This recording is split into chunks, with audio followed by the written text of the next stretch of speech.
alma. Ellen White falou de Cristo e sua obra no santuário celestial, fazendo expiação por nós.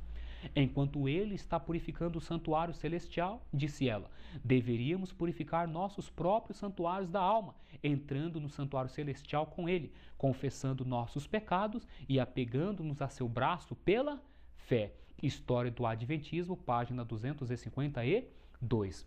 A purificação do santuário celestial tem uma relação com a purificação do santuário de nossa alma. Ficou bem claro que nós acabamos de ler. A purificação do santuário celestial só terá lugar quando a purificação do santuário da minha alma for purificado. E isso mediante o quê? A fé no poder de Jesus, tanto para perdoar quanto para purificar. Vão dizer que isso é perfeccionismo, lamento. Perfeccionismo não tem nada a ver com perfeição. Nós estamos aqui pregando a perfeição. A Bíblia ensina que nós podemos alcançar a perfeição. Nós devemos ser o quê?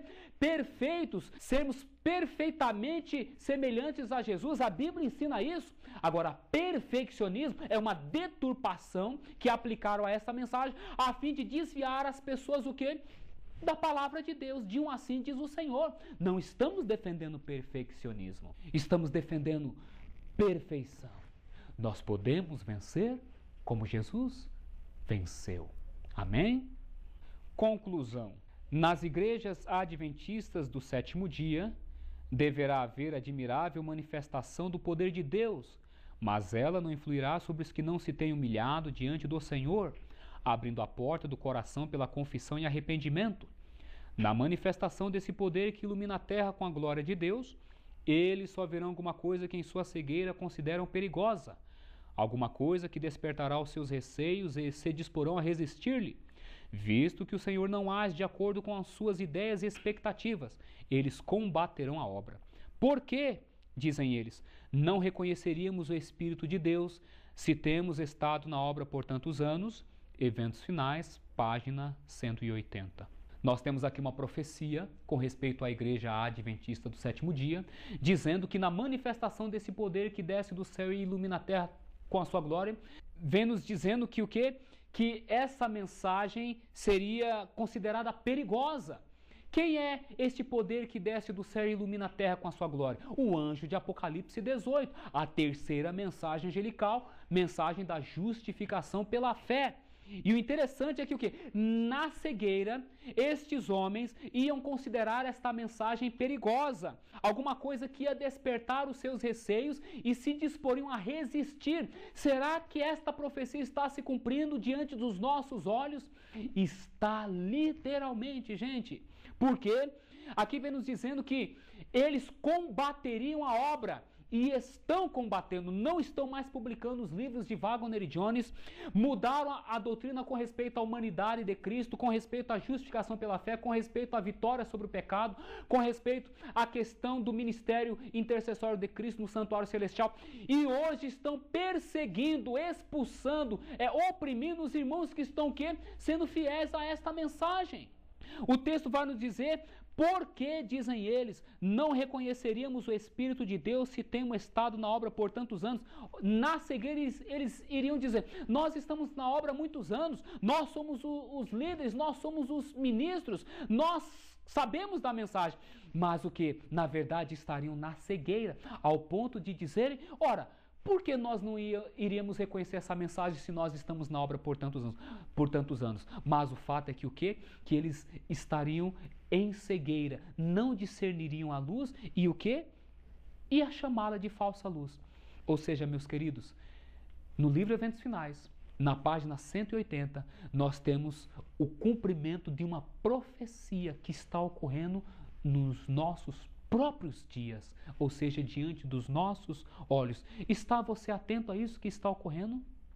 Está você percebendo isso na sua igreja? Se você ainda não viver essa experiência, comece a crer e a defender essa mensagem para ver se você não vai ver isso se cumprir na sua própria igreja. Comece! E você vai ver que o quê? Que esta profecia, de fato, ela já vem tendo lugar e a tendência, à medida que o tempo avançar, é cada vez mais o seu cumprimento vir a ser mais abrangente. Um pequeno grupo. Vi um pequeno grupo viajando por um caminho estreito. Todos pareciam estar firmemente unidos, ligados pela verdade, em companhia ou grupo. Disse o anjo, O terceiro anjo está unindo-os ou selando-os em grupos para o celeiro celestial. Primeiros Escritos, página 88.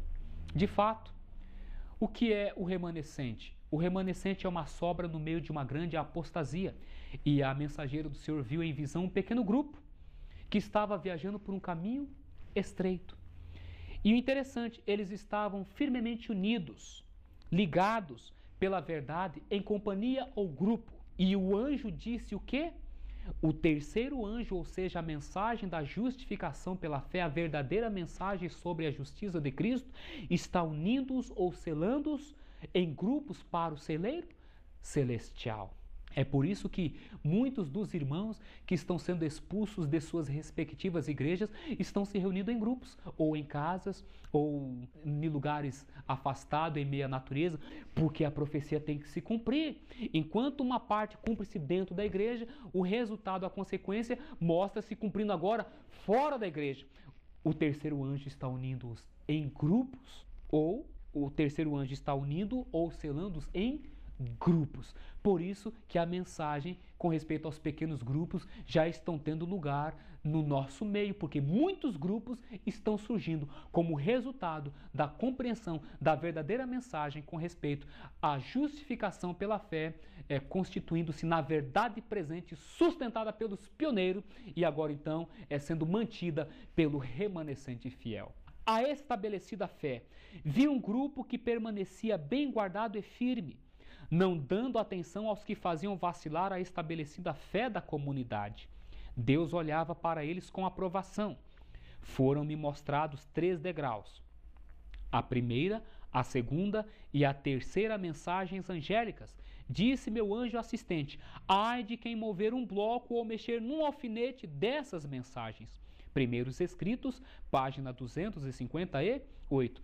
Mais uma vez nós temos aqui um grupo e vem nos dizendo que eles não davam atenção aos que estavam fazendo vacilar a estabelecida fé da comunidade. Que comunidade? Dos adventistas históricos, daqueles que estão sustentando a fé dos pioneiros. Vem nos dizendo que Deus estava olhando, ou Deus olha para eles com aprovação, porque eles estão preservando a doutrina conforme estabelecida nos últimos 50 anos do ministério adventista, quando da sua origem. Foi mostrado a Sra. White os 3 degraus, ou seja, a primeira, a segunda e a terceira mensagem angelical. E o anjo dela disse o quê?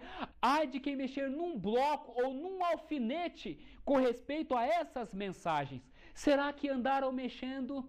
Infelizmente, meus queridos, andaram mexendo. Vocês vão ver no livro Em Busca de Identidade e no livro A Trindade, no livro Questões sobre Doutrina, ambos publicados pela Casa Publicadora Brasileira, tendo a nova declaração de fé votada oficialmente em Dallas, Texas, no ano de 1980, contrariando a primeira declaração de fé do ano de 1894, votada em Battle Creek, que mexeram no alfinete, que mexeram no bloco. E sabe, eu lamento por aqueles que acabaram torcendo a verdade presente. Sabe por quê?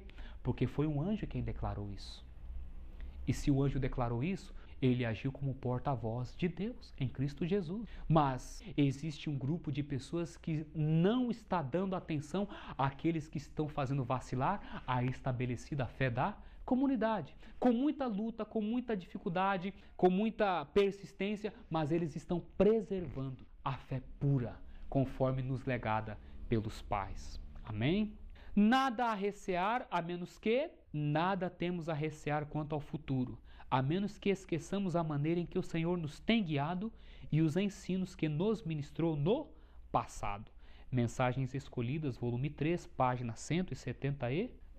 Chegando então às nossas considerações finais, a mensageira do Senhor vai nos dizer que o movimento adventista do 7º dia não precisa temer nada com respeito ao futuro, a menos que 2 coisas: esqueçamos a maneira que o Senhor nos guiou no passado e os ensinos que nos ministrou.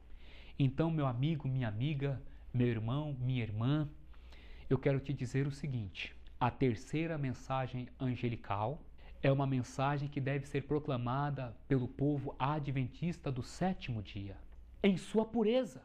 Isto significa que, infelizmente, hoje, a mensagem que nós estamos proclamando como um povo é uma mensagem que não é a verdadeira, pois que na primeira mensagem angelical estamos pregando um Deus trino ao invés de um Deus único, pois que na terceira mensagem angelical estamos desatendendo ao conselho de Deus que nos aponta a adoração somente ao Pai e ao Filho, e agora então a igreja está ensinando os membros a adorar a três, conforme os inários adventistas hoje asseveram.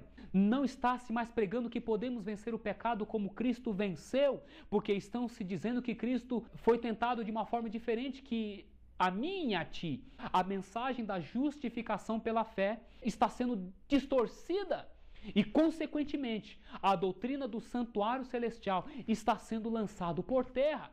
E daí então a razão porque Cristo ainda não terminou a purificação do santuário celestial. O seu povo, infelizmente, não tem compreendido a sua parte em cooperação com Cristo no santuário celestial.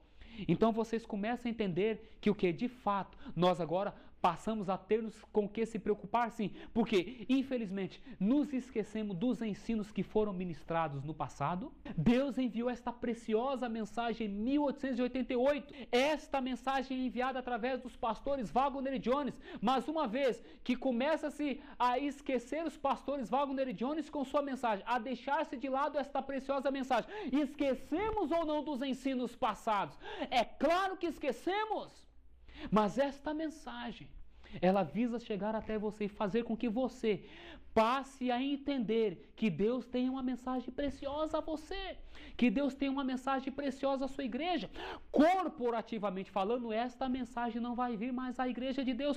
O clero, o ministério rejeitou, mas Deus tem seus membros ali na igreja local que às vezes não conhecem essa mensagem. É por isso então que ela chega a você agora individualmente. O que diz a Bíblia? Eis que estou à porta, Ou seja, Cristo agora está se dirigindo individualmente aos membros individuais da igreja e está trazendo a sua mensagem, o conselho da testemunha verdadeira. Se Laodiceia não for rebelde, se Laodiceia for humilde e aceitar o diagnóstico que Cristo faz da mesma, de que seu estado é deplorável, de que precisas urgentemente de um remédio, e ao Cristo apresentar este remédio, esta pessoa aceitar este remédio, pode ter absoluta certeza, a cura virá à sua alma. Amém?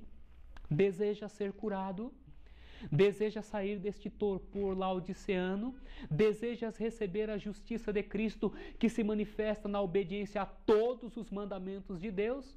Oxalá que esse possa ser o seu desejo, a sua vontade, o seu propósito. Possas ter absoluta certeza de que poderá ser um forte candidato a estar dentre os 144 mil e ser então trasladado por ocasião da volta de Jesus, quando ele então vir para buscar os seus fiéis. Que esta mensagem ela possa encontrar lugar no seu coração e através de você, no coração de tantos quanto possível. Esse é o nosso desejo, a nossa oração, em nome do Senhor Jesus. Amém e graças a Deus.